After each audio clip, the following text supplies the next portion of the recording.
com medo. Estamos aqui no 6º episódio. Sim. Cris, Faltam olha só. 2 episódios pra acabar a temporada. 2 faltam. E eu tô com um medo. Um medo. O meu medo é a pessoa que caiu de paraquedas nesse vídeo, não tem ideia do que tá acontecendo. Eu vou falar meu medo. Fala o teu medo já? Então Eu quero fala, falar manda meu bala. medo. Eu tô com medo da Eleven morrer. Ou dela entrar em coma como a mãe dela. Entrar naquele banzo. Eles estão preparando o terreno pra alguma parada mesmo. Tô com medo real. Vou explicar. Se você não sabe o que tá acontecendo, é que a gente não conversa. É que a gente não conversa vendo o episódio. A gente deixa pra falar o que achou só aqui. E aí tava aqui assim, ó. Aí eu precisava falar. Falou, tá falado. Caguei pra quem caiu de paraquedas aqui um pouco. O que acontece? Estamos fazendo a cobertura da 3ª temporada de Stranger Things. Um vídeo pra cada episódio, comentando, assistindo e comentando com vocês. Assistindo e comentando com vocês. Óbvio que nenhum dos vídeos, enquanto a gente tá assistindo a temporada, vai ter alguma coerência com a história final da temporada, já que estamos assistindo o episódio e comentando com vocês. Exato. Assistindo o episódio e comentando com vocês. Só depois que terminar a 3ª temporada, a gente vai poder fazer um vídeo sobre a temporada inteira, claro. Sim. E aí, sobre as teorias que acertamos ou não ao longo da trajetória. Se você tá acompanhando de alguma forma essa maratona, obrigada pela companhia, obrigada pelo carinho. Tem muitos stories lá no nosso Instagram também, comentando um pouquinho, rapidamente, sem spoiler a cada episódio. E se você não viu os outros vídeos ainda, estão todos aqui na descrição desse vídeo. E muito importante, se você é do Rio de Janeiro, ama Stranger Things que nem a gente e não perde uma oportunidade de voltar para o mundo invertido, tem um convite para fazer para você. Dia 23 de agosto, agora, tem uma festa aqui no Rio de Janeiro chamada Stranger Party.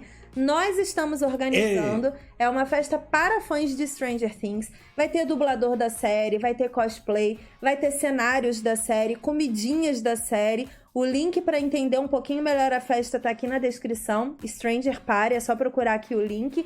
E vai estar tudo lá. Qualquer dúvida é só mandar um inbox pra gente pelas redes sociais. Que beleza. Combinado? Combinado.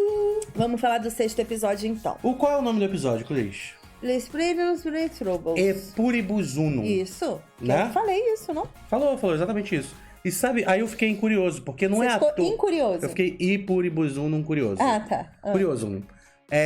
Eu joguei. Sempre quando eu coloco alguma coisa em latim. Ah, você fica tipo, eu sei latim de outras vidas, mas eu não lembro. Então vou pesquisar no Google rapidinho. Exatamente. Entendi. Aí eu pesquisei no Google e olha o que apareceu. Ipuribus Unum é um lema nacional dos Estados Unidos, traduzido do latim, que significa de muitos zoom. Aí continua, tá na moeda. De muito zoom? De muitos zoom. Tá na moeda, no coin. Sim. No dólar, coin. No coin. Isso. Ah, sim. Na moedinha? Tá no coin. Ela fica escrita assim, Ipuribus Unum, bem pequenininho assim, em todas as moedas. E significa de muito zoom. A ideia, quando é colocada ali, é pra mostrar que muitas civilizações e muitas culturas migraram para os Estados Unidos para fundar uma única nação. Mas eu acho que o contexto desse episódio, do nome desse episódio, é mostrar que muitos seres orgânicos estão formando um devorador de mentes. E muito zoom. Mas aí que tá, será que... E, cara, são vários conceitos numa parada exatamente. só. Porque tem a parada do capitalismo, que você já tem falado há muito tempo. Então, Desde eles pegaram a frase que simboliza a moeda americana para colocar como referência a forma que a maldade está se fazendo em Hawkins. Exato. E aí é meio que um simbolismo daquele mal que nasce no subsolo do shopping para com base no dinheiro. O shopping para consumir a população, para consumir a cidade. É uma crítica ao capitalismo. É uma crítica ao capitalismo, real, oficial. É uma crítica ao capitalismo e tem outra parada também que nesse episódio ficou muito marcante. Vamos comentar todo o episódio, quando chegar nessa parte do Billy a gente entra, porque tem uma discussão muito bonita ali. Então, a gente já pode ir direto pra parte do Billy. Legal. Eles estão ali fugindo dentro do subsolo do shopping. A gente tá falando do grupo que tem... Não, você quer falar do Billy, né? É. Eu tava confundindo com o Steve. Vamos falar da parte do Steve Vamos falar primeiro. da parte do Steve. A gente tem o grupo ali da Mulher Maravilha, que é a Robin, o Steve, o Dustin e a Erika. E eles estão fugindo até que eles ficam segurando a porta, o Steve e a Robin. O Dustin e a Erika saem pra procurar ajuda e eles ficam e acabam ficando presos pelos russos. Exato. E eles são pseudo-torturados pelos russos. Pseudo não, eles são totalmente torturados. Não, assim, pseudo porque só levantou um pouquinho a unha, não foi a fundo, assim, é isso que eu quero dizer. Todos os socos que ele tomou pra falar. Não, eu sei, eu tô falando que não foi a fundo, porque, cara, russo corta o dedo, corta a língua, tira a patela, eles fazem umas paradas meio bizarras. Não Nossa, foi, que terror, não cara. chegou nesse ponto, Não, entendeu? não Ele chegou. só apanhou e tomou uma droga que deu barato neles, e é isso. Sim. Foi isso que aconteceu. Eles foram pesados porque colocaram 2 adolescentes sofrendo tortura de governo russo, mas ao mesmo tempo foram leves porque não machucaram demais os 2. E tem aquela parada, né? Eles se acham tão incríveis, tanto que o outro, o Jimmy North, ele até fala pro Rock, como é que é o nome? Do delegado? Hopper. Ele até fala pro Hopper isso, ele fala, a nossa fortificação é de ponta. Você realmente acha que alguém consegue entrar nela? É a melhor de todas. Aí mostra o Dustin. Que, tipo, ele 2 consegue. crianças conseguiram. Então, é quase que impossível pra cabeça do russo, daquele general lá, a ideia de que Alguém 2 vai adolescentes conseguiram entrar e conseguiram traduzir o código absurdo deles. Não, e é muito doido, porque eles falam, tipo, gente, a gente não trabalha pra ninguém. E eles não acreditam, não tem possibilidade disso ser uma realidade. Exato. Até porque agentes secretos são treinados pra dizer que não trabalha pra ninguém, que... Enfim, eles estão agindo de uma forma que qualquer agente secreto despistaria. Normal, né? E é muito engraçado que nessas cenas, tanto do Steve com a Robin, quanto com o Dustin e com a Erika, a gente tem 2 revelações de personalidade, assim. A Robin se mostra ficcionada no Steve, ela era viciada na existência dele, ele era o cara mais famoso da escola e tudo mais, e ela acompanhava a vida dele do tipo Instagram, entendeu? Isso. É tipo, ai meu Deus, o Steve, preciso saber o que o Steve tá comendo, o que o Steve tá fazendo, ela era a louca do Steve. Ela transformou essa obsessão em mágoa, né? Claro. E aí, quando ela tá trabalhando com ele, que ela vê que ela não foi pra lugar nenhum. Ela como uma menina inteligente, que fala 4 línguas.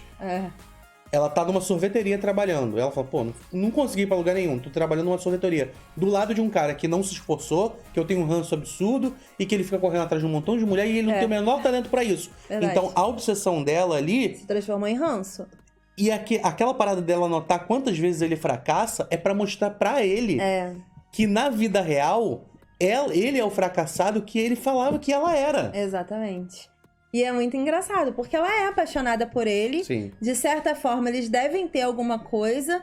E eu entro num dilema muito profundo, assim, porque, tipo, óbvio que as pessoas podem mudar. Ele é uma pessoa que tá sofrendo para aprender a dar valor às coisas que ele tem na vida. Desde a primeira temporada. Tem tudo isso, né? Mas, pô, ela merecia uma parada, tipo, ela merecia alguém muito mais inteligente, eu acho, assim, sabe? Ele é a obsessão dela, eu entendo, amorzinho, nananã. Mas, sei lá, eu fico meio tipo, cara, tu é muito inteligente, cara. Tu fala 4 línguas, ele é um idiota. Mas tudo bem. Vai lá, né? Quem sou eu? Quem avisa, amigo é. Eu tô naquela vibe, sabe? Tipo, ó, eu não iria, mas se você tá apaixonada, que eu posso fazer, Mas eu mega né? acho que o Steve, ele é o tipo de pessoa que depois de todas essas experiências se tornaria um agente do governo, assim. Então, eu acho que ele é um bom rapaz que tem uma boa... ele tem um bom caminho, se ele quiser.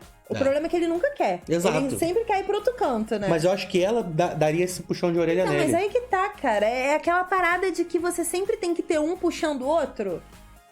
Não pode estar todo mundo feliz, não? Seguindo sua vida sendo maneiro?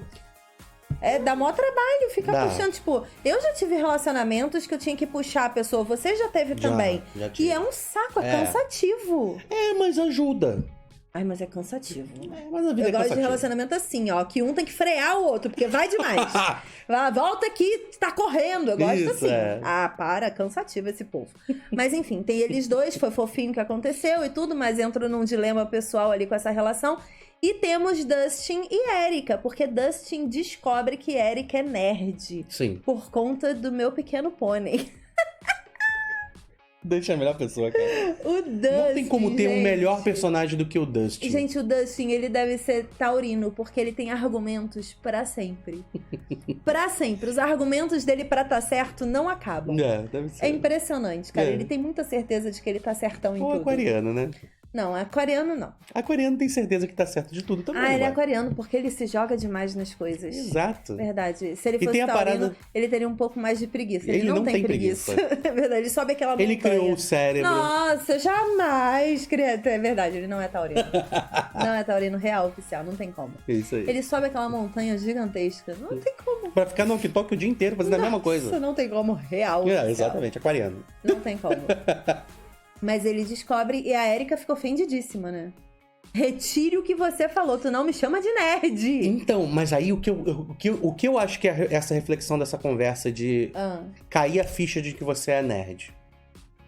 Era uma ofensa na década de 80. Era. Na década de 90, isso ainda era uma ofensa. Não, e virou, tipo, agressão. Entre crianças, entre adolescentes e crianças.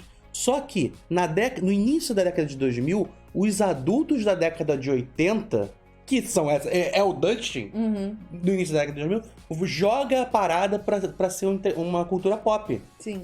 O que a gente vive hoje... Começa um movimento da destabilização do nerd. Isso. O Dustin tá fazendo exatamente isso. Com a Erika, sim. E fala, tipo, cara, você é nerd. Tipo, para de graça, sabe? O que você tá fingindo? E vira as costas e vai andando. Porque é só isso mesmo que ele queria saber da vida. Mas eu fiquei pensando, será que existe alguma possibilidade? Porque a diferença de idade deles não é muita. Não. Eles têm, tipo, sei lá, 4 anos de diferença, alguma coisa assim? Acho que são uns 2 anos, assim. Porque, assim, ela tá do tamanho que a galera tava na primeira temporada. Sim. E o fato dele ter uma namorada do campo de ciências, do acampamento de ciências, do verão e tudo, e que quase não fala com ele porque é Emis, não garante que ele vai continuar tendo essa namorada. Eu acho que ele pode pegar a Erika na próxima temporada, hein? Deixa ela crescer só um pouquinho. Daqui a pouco o povo vai dizer que eu tô querendo que criança fique namorando na televisão. Não quero. Calma. Deixa ela crescer mais um pouquinho. Tipo a Eleven e Mike, que se beijaram na bitoquinha, essas coisinhas. Aí vai ficando adolescente, aí pode se pegando. Mas eu tô torcendo, eu tô shippando. Erika e Dustin. Acho que vai ser um casal afiadíssimo, sabe? Eu nem vejo dessa forma. Aquele casal que não para de chegar a conclusões estratosféricas juntos, porque eles são geniais. O Dustin, cara, é isso aí. É genial, cara. E ele atraiu uma galera ao redor dele que consegue dar força às paradas que... As maluquices dele. Exato. Que ele vai descobrindo sozinho. Os amigos dele não conseguem acompanhar. Ele descobriu os russos sozinho. Sozinho, cara. E a menina decifrou e tudo, mas, tipo, ele e a Erika juntos, eles são afiadíssimos. Porque a Erika tem a parada de ter o ímpeto, né? Exato. Ela é muito Eu incrível. acho fantástico os dois e tô torcendo muito. Eles são geniais. E eles conseguem salvar o Steve, né? E é muito engraçado, cara, porque essa droga que eles tomam lá dos russos, que dá o barato neles, da verdade. É muito engraçado. Porque na hora que o Dustin chega, eu tipo, eu tava falando de você agora. Que engraçado, né? Adoro essas cenas aleatórias. E o dando eletrochoque no médico. Caraca, furando o chão. Jogando ácido no chão. Enlouquecido, cara. Ele e a Erika, muito sangue nos olhos, gente. Eles estão destruindo. 2 crianças estão destruindo uma instalação russa de segurança máxima sozinhos. O problema dos russos na época de Chernobyl foi não ter chamado criança pra ajudar. Porque é tudo cagado pros adultos lá na parada deles. Mas enfim, esse é o núcleo ali que ainda não se juntou com o restante da galera. Mais. Mas eu já vi foto no Google de todo mundo junto no shopping, então eu espero que seja agora no 7º episódio, por gentileza. Vamos lá. Vamos pro Hopper e pra Joyce. Não, vai ser no 7º episódio, com certeza. Porque tem a foto, né, do 4 de julho. Todo mundo junto ali, apontando pros fogos. Não, mas não tem o Dustin, Tem, lá no Steve. fundo tem o Dustin. Mas aquilo ali é de pôster, não significa que vai acontecer. Né? Pode ser. Eu vi foto deles no shopping mesmo, foto no Google, assim, procurando as fotos de capa aqui pros vídeos. Tem uma foto que tá todo mundo junto. Enfim, vamos para Hopper e Joyce. Eles levam o russo lá pra casa do Teoria da Conspiração, lá louco. E aí ele, gente, começa com o publi de Burger King maravilhoso, que era uma das lanchonetes mais consumidas pelos americanos nos anos 80 e continua sendo, afinal... O Hopper é muito bom, não é mesmo? É, muito bom. É o meu sanduíche favorito. É o melhor sanduíche. Aí, é uma publicidade, não é descarada, né? Porque era famoso na época. Como não é descarada? Ele pega o pote de Burger King e esfrega na nossa cara. Eu sou intolerante a glúten e lactose, me deu até alergia. De tanto que ele esfregou na minha cara aqui. Não, mas tá aparecendo desde o primeiro episódio no shopping. Mas agora ele esfregou ele pegou o saco e falou assim, se você não percebeu esse publi, pai, jogou na nossa cara. E a parada do canudo, dele furando a caixa de batata, sim. Aí depois ele fura o papel. E explicou a nossa dúvida do último episódio. Sim, verdade. Hawkins tem uma camada mais fina pro outro mundo. Sim. Pro mundo invertido. Porque já foi aberto uma vez. É. Pela Eleven. Exato. E aí tá rolando a treta do mundo invertido de novo mesmo, oficialmente pelos russos, porque eles querem destruir os Estados Unidos. Agora, como eles sabem? Porque eles estão estudando, né? Sei lá. Eles não conseguiram abrir? É tipo, eu acho que deve ser tipo terremoto, que você tem a escala Grubbles de negócio. Deve ter um negócio desse de abrir portal pro outro mundo. Que fala, tipo, olha, balançou aqui em Hawkins, aí vai lá pra Hawkins. Deve ter alguma treta. Acaba a luz sempre naquele lugar quando abre o portal. Não acaba a luz? Acaba. Então, deve ter alguma sinalização. Mas aí o russo começa a contar tudo. E, aliás, fantástica a cena em que Hopper taca o cara pro lado de fora. E, gente, a Joyce... Ela ficava... Você achou que daria... espírito animal, gente. O cara reclamando. A Joyce ficava reclamando com o Hopper lá na porta e a Cris reclamando comigo aqui. Aí eu falei, Cris, assiste! O plano dele é incrível! E o cara caído no chão, pegando a chave. Gente, ele vai fugir! Que idiota este Hopper! Eu tava que nem a Joyce. Mas ela é meu espírito animal todinha. Que na hora que um cara falou, essa raspadinha não é de morango. Não é de cereja. Aí largou, aí o Hopper... Aí, tipo, o que ele falou? Que essa raspadinha não é de cereja. Aí ele ficou, tipo, e o que tem? Aí ela, Hopper, ele pediu de cereja. Sou muito eu na vida. Não me faça perguntas idiotas, entendeu? Ele pediu de cereja, custava. Cara, ela é muito meu espírito animal da vida. Eu amo uma Winona. É muito isso. Tá, e aí ele tem o plano do Hopper. Sim. O plano do Hopper tá funcionando, eles estão traduzindo do russo, descobriram que era uma máquina que abria um portal, aí eles se ligaram que era o portal do Demogorgon, e agora, cara, tá reabrindo o portal, todo o medo deles daquele problema voltar está na mão de cientistas russos bizarros. Sim. Cara, a história, cara... É muito boa. Ela tá subindo num nível... Eu acho impressionante, porque nessa temporada não tem um episódio de transição. Todos os episódios são sempre de uma contação de história. Treta. Caraca, todos! É muita treta, gente. É muita treta junta tudo ao mesmo tempo. Por isso que teve que separar em núcleo. Porque eles quiseram contar 25 histórias numa temporada só. E tá funcionando. Tá, cara, eles não perdem a bola. Tipo, a foca com a bola aqui rodando no circo. É isso aí, ó. Eles não caem. A bola continua aqui, ó. Sexto episódio. E a bola lá, ó, com a foca assim, uhul! É assim que tá Stranger Things. Tomara que vai ser até o 8º. Nossa, por favor, foca. Não deixa cair agora a bola. Aí tá, agora vamos pro núcleo que a gente queria falar, que é o núcleo das crianças. Não, calma. E aí eles se ligam que as crianças estão, tipo, aleatórias há 10 dias. Não são 10. Gente, tem 1 milhão de anos. São 2 dias. São Porque crianças. Começou no primeiro dia. São crianças. Aí no segundo dia, a mãe abandonou os filhos. Conselho tutelar tiraria os filhos de Joyce, entendeu? Porque Joyce não tem... Gente, a mãe de Mike, cadê? Isso é anos 80, Cris. Caraca, tava todo mundo cagando real. Então, você teve pais privilegiados, Cris, porque Eu tive pais neuróticos, é diferente de privilegiados. Eu tive uma mãe aquariana. Cagou. A minha mãe falava, vai pra rua. E eu voltava de noite. Nossa. E ela não tinha ideia de onde eu fui. Se eu voltasse de noite, a polícia tá na minha casa. Falando, quem é a senhora? Eu falei, assumida mesmo. Sou eu. Mas enfim, vamos pras crianças então. Eles estão investigando, eles estão sozinhos na casa, investigando tudo que tá rolando. E a Eleven... tá lá sangrando, tendo uma desidratação já de tanto que sangra. Nossa, eu tô preocupado já, Tu é que nem o Mike. Confia na Eleven, vai dar tudo certo. Eita, Brasil! Então, essa discussão é interessante e a gente vai chegar nela. Vamos lá, vai continuar. É porque eu tô tentando chegar nesse ponto do Billy, vai. Vai, Cris.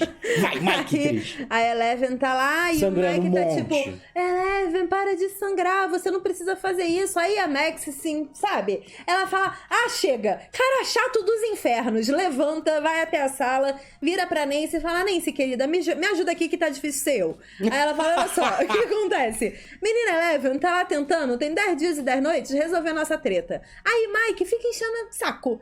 Ele fica enchendo a paciência. Não confia na Eleven, fica mandando ela parar. Pelo amor de Deus, diz pra ele que é pra ele confiar na Eleven. Que inferno! Aí a Nancy fala, é verdade, Mike, você tem que confiar na Eleven. Aí a Nancy descobre que Mike tomou um pé da bunda, aí ele fica tipo... E aí discussão. Correto? Correto. E aí? Ele fala que ama. Isso não tinha acontecido. Ela, tipo... Eu estou preocupado porque eu amo essa mulher e eu não posso perdê-la novamente. E aí todo mundo cala a boca um pouco. Exato!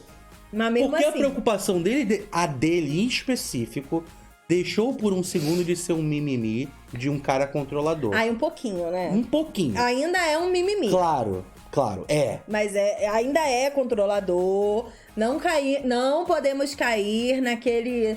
ele me ama, então Isso. ele pode controlar a minha vida. Não. Tá errado. Mike tá amando errado. Mas ama, então é fofo. Mas tá errado. Continua errado. Max continua virando o olho pra ele porque sabe que ele tá errado. Sim. Independente do amor que tem ali. Mas aí a Eleven, ela fica... E é muito engraçado, porque quando a Eleven sai do quarto, falando que achou o Billy, e tá todo mundo com aquela cara de ops, o Mike ama a Eleven. E aí o Lucas, ele tá no final, reveja. Ele tá no final da cena assim, ó. Lucas, melhor pessoa. O Lucas é muito um amigo de verdade, que é aquele... Não é aquele que defende. É aquele que zoa. O Lucas, ele veio a passeio na vida. Vocês já repararam? Tanto que a Érica falou, o Lucas estava envolvido com alguma coisa muito perigosa? O Lucas! Eu Lucas. posso acreditar em tudo, mas que o Lucas se envolveu em alguma coisa... Ele veio muito a passeio nessa vida, gente. De todo mundo ali. Tipo, o Will é a pessoa mais focada no Devorador de Mentes. Isso. Que tá todo mundo tipo assim, o que tá acontecendo? Pessoas estão morrendo, pessoas estão sumindo, não. E o Will fala... E ele tá devorando mentes. É a pessoa mais focada. Aí temos o Mike, que é focado na Eleven. Sim. Ele só tá focado no namoro dele, só se importa com isso. Aí temos Lucas, que tá sempre Ele não tá se importando pra própria namorada. Ele não se importa. Por a brincadeira dos amigos, pro sofrimento, Nada. pro Demogorgon. Ele, do nada, ele Nada. se mete na história e fala assim... Eu vou te ensinar agora o que você tem que fazer pra voltar a namorar com a Eleven. Porque é isso que caraca, importa, devorador gente. de mentes! Exato. Não, e sabe o que é incrível? A Erika, que é a irmã dele, tava lá no subsolo dos infernos do Russo, preocupada com o aniversário do tio, Isso. que era no dia seguinte. Que é esse dia que estamos aí vivendo na série. E o Lucas? O Lucas, gente, que aniversário lendo gibi. Quem é no meu meio tio? Não existe esse tio na vida do Lucas. A família que Erika vê, o Lucas não vê, entendeu? Lucas é muito aleatório no rolê. Lucas veio a passeio mesmo. Total. E aí a Nancy tá lá defendendo então, e aí eles decidem então botar o plano deles pra funcionar. É. E aí a Eleven vai até o Billy. Billy. Vai. Eleven Se joga vai até no o Billy, encosta nele. Ela tem um poder que ela aprendeu. Aprendeu não, ela experimentou esse poder de leitura de mente com a mãe. Sim. Ela não sabe controlar. É um poder que ela tem novo. E aí agora, ela não só vê, ela entra no cérebro da pessoa e começa a visitar memórias. Exato. E sabe o que é isso? É Professor Xavier. É X-Men, gente. É X-Men. Ela deixou de ser Jean Grey e passou a ser Fênix Negra. Exato, ela falou isso. evoluir. É. É isso que aconteceu. Aí agora ela tá dentro da cabeça do Billy. E aí é interessante, porque mostra a história do Billy. Que é uma criança que tinha muito amor da mãe, ele esportista, gostava de fazer um montão de coisa.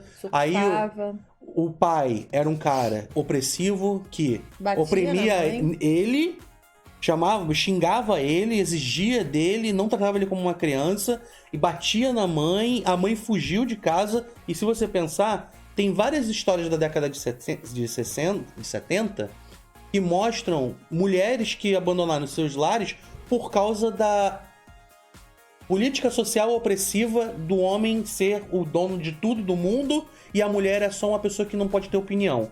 As mulheres começaram a fugir de casa. A mãe do Billy foi esse tipo de mulher. Da década de 80, né? Mas no caso do Dead Seventh Show, a mãe da dona fugiu de casa. Verdade. E tem várias histórias dessa época. Isso é dos 70. Que é a quebra do baby boom da década de 50, verdade. né? Aí, o que acontece? Na década de 80, eu imagino que seja a década de 70, porque o Billy era criança, a mãe dele fugiu de casa. E aí ele passou a viver com o pai. O pai arrumou uma outra mulher e aí a Max mas assim, veio. tem todo o histórico, né? Ele viu o pai batendo na mãe. Sim. Ele sentia a falta da mãe. Então, não existe uma figura materna na vida do Billy. Isso. E isso forma um péssimo caráter masculino. Quando ele cresce, forma-se um péssimo caráter realmente em termos de relacionamento com mulheres. E é por isso que ele trata as mulheres da forma que ele trata. Como objeto Exato. e tudo mais. Porque ele aprendeu isso, né? Foi a referência dele. Ele começou a bater em outras crianças. Ele conhece a Max, que é a irmãzinha dele. E tipo, ele não se importa com aquilo ali. Ele não tem laço familiar. Simplesmente é isso. Ele não desenvolveu esse tipo de afeição. E a Eleven alcança ali esse nível do subconsciente dele e encontra o monstro. Isso. Mas antes disso, essa discussão da mãe dele e tudo que aconteceu com ela, essa história aconteceu com a mãe dele, essa história tá acontecendo com a mãe do Mike, essa história tá acontecendo com a Eleven, essa história está acontecendo com a Max, todas as mulheres, com a Nancy, todas as mulheres de importância nessa temporada estão passando exatamente pela mesma coisa. Sim. Estão discutindo exatamente a mesma coisa. Eu acho que existe uma mensagem que quer ser passada para o público jovem, por Stranger Things, maravilhosa, de respeito e igualdade com o sexo feminino. E, cara, eu tô maravilhado com essa temporada. É lindo demais. É porque tá delicado, né? Ele não tá, tipo, parando a história para te fazer um textão. Tirando a Max, que a Max faz textão. Mas o resto é, tipo, exemplos reais. Tipo, tem a cena da Nancy com a mãe dela, que foi uma cena de sororidade. A Max com a Eleven, que é sororidade também. Tipo, a Max não pensou 2 vezes antes de abraçar a causa da Eleven. Ela não teve dúvidas, ela não teve inveja, ela não teve nada. Tipo, se a Eleven tem poderes, maneiro. Se a Eleven quer usar os poderes, ok. Se ela não quer usar, ok também. É real aquela amizade ali, o quanto ela se importa com a menina, E né? em defesa do pensamento masculino, tá ali o Billy, que é um cara extremamente machista e opressor. Tá ali o Will, que é uma criança, e mostra como o pensamento pensamento machista, ele é ensinado.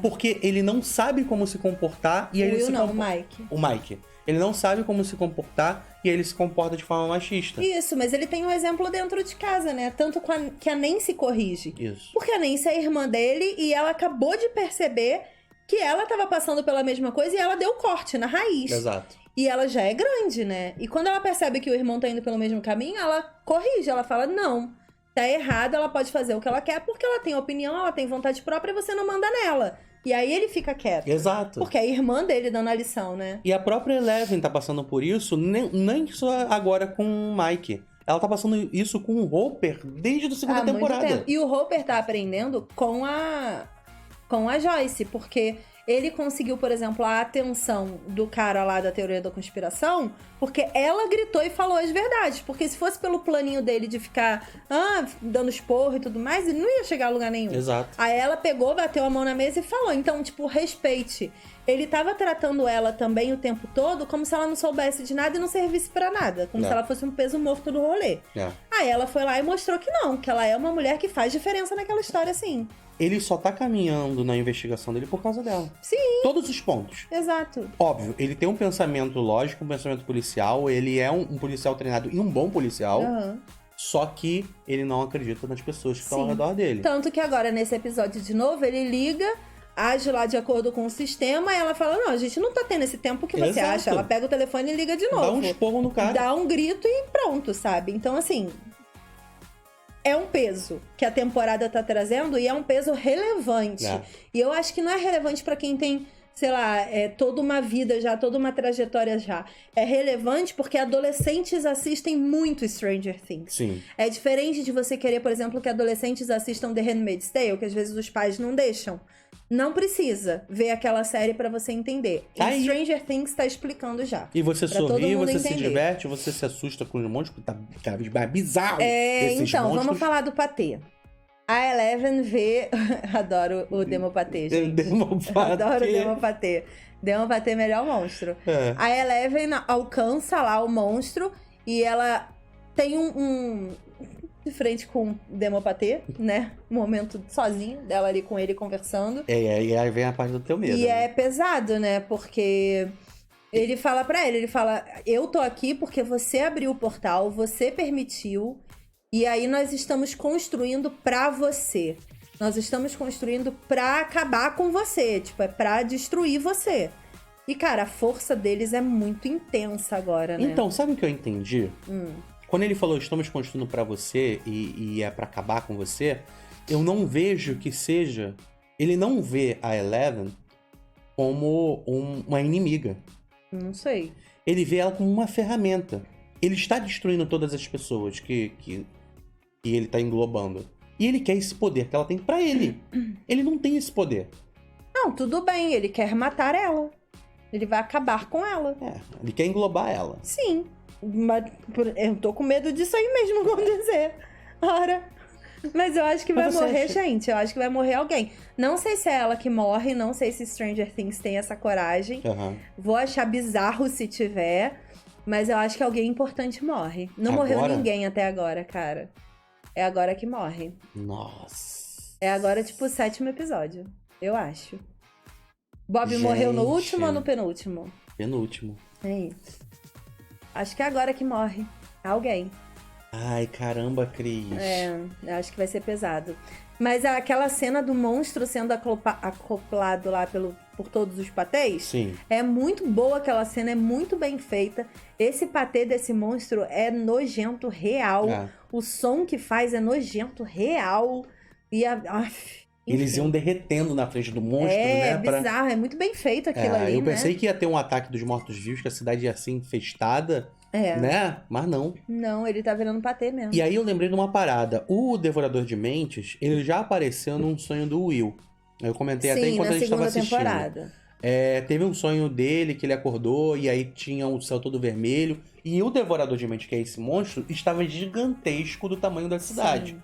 Consumindo a cidade. Sim. E eu acho que... É agora. O Will, ele tem um dom de profecia aí. Porque se acontecer... Eu acho que ele enxerga o plano do cara. Como ele tem a conexão com o Devorador de Mentes, eu acho que ele consegue alcançar as intenções do Devorador de Mentes, entendeu? Porque ele fala do tipo assim, ele tá chegando, ele vai matar a gente, ele tá destruindo. Ele só sente, ele faz parte da colmeia. Essa é a ligação, entendeu? Que eu acho que ele tem. Como ele viveu lá um tempo no mundo invertido, ele acabou ficando conectado. Todo mundo que de alguma forma teve contato com o mundo invertido se conectou com esse monstro. Então, agora mas tem uma parada... acha que os poderes da Eleven... Os poderes não. Mas essa parada da Eleven tem alguma coisa a ver dela ter encostado no Demogorgon pela primeira vez? Não. Porque apareceu essa cena. Mas eu acho que não. Eu acho que ela só abriu. Com os poderes dela, ela abriu a fenda. Eu acho que ela gerou a vinda do monstro, mas... A atenção, ela não, né? Mas ela não criou nada daquilo ali. Ela não faz parte daquilo ali. Agora sim, uma parada. Os russos estão tentando isso há muitos anos. Isso. Que foi o que o cara falou. E você falou uma parada no episódio que você não falou aqui ainda. Que é aquela cena que quando a Eleven tá conversando com o monstro através do Billy, aparece a sequência de fatos. Porque ele fala, tipo, você abriu pra gente a primeira vez. E aí aparece um monte de flash de cenas. Sim. E uma das cenas é a fenda se abrindo no início da 2ª temporada. E aí o Will... Não, se a fenda... Aparece o Will expurgando o monstro no final da 2ª temporada. Sim. E aí é aquele monstro de fumaça que meio que ficou ali. Ele não voltou pro outro mundo. Não, Aí, quando abriu a fenda de novo, agora no começo dessa temporada, esse monstro ganhou vida, desse lado de cá. E aí ele tá trazendo matéria orgânica pra ele se montar, pra participar da guerra que ele quer fazer. E ao mesmo tempo ele precisa da energia que tá no mundo invertido. Sim. Então tá acontecendo um monte de coisa ao mesmo tempo. Esse monstro que tá aqui na vida real... É um fragmento Ele é um do fragmento só, exatamente. Por isso que ele tá se construindo. Ele está se construindo para se agregar e destruir a cidade inteira. Ele precisa ter forças para isso, né? E isso é muito legal, assim, porque na mente de muita gente pode estar simbolizando que tudo é a mesma coisa, mas ainda não é a mesma coisa. Vai ser provavelmente agora.